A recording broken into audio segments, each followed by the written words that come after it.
Every day we come to work and our goal is to build relationships and partnerships in a way that is meaningful, that isn't fluff. What I mean by that is the community outreach unit is not here to hand out stickers and shake people's hands. That is not what the unit does.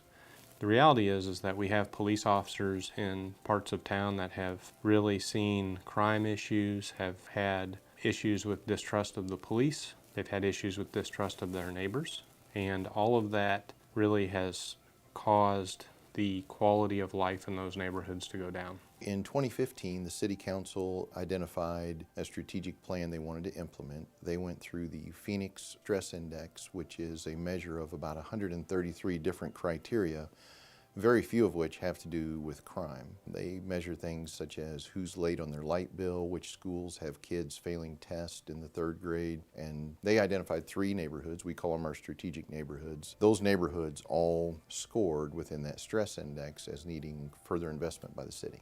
The main goal that our officers have is to open those lines of communication in a way that they can improve the conditions in which people live. Usually in those environments there's stress for some reason. So a really simple example, some of our officers in the north neighborhood went to a house and asked the kids, when's the last time you ate? And the answer was at school, and it was past dinner time. So not in an accusatory way, but in a concerned way, went to the parents and said, how are you on groceries? And they had none. So the officers went and got them groceries, but we worked out a long-term solution with the food bank. And now the food bank has partnered with us and the community, and we can bring them a box of food and say, okay, this will feed your family for 2 days. Call us if you need something else.